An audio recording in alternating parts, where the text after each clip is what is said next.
We're here today to take honor sa mga hindi bumigay. Kasi at that time, parang wow, 24 hours na. Everyone, mula sa yung mga teachers nyo from Tarlac National High, sila Principal Yoli, at lahat ng buong komunidad kept on praying. It's a witness, kayo ang unang-unang talagang ebidensya that miracles do happen. Maraming salamat nga po pala sa mga tumulong po sa amin. Po kayo sumuko kagad at hindi niyo po kami pinabayaan. Maraming salamat po sa mga captain na tumulong po lalo na po sa mga kaibigan ko po dyan.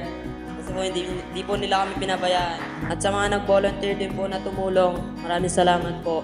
At sa mga Coast Guard po na tumulong. Thank you po, Gov. Christian Yap at Mayor Susan Yap. Sa ating mga kapulisan at sa inyong lahat, narito kami para pasalamatan kayo.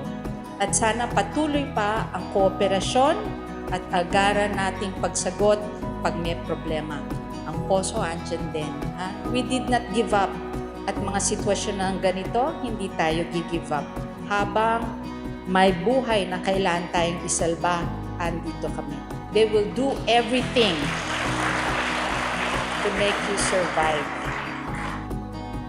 Sa inyong lahat po, magandang hapon and job well done. Minam. I'm proud of you.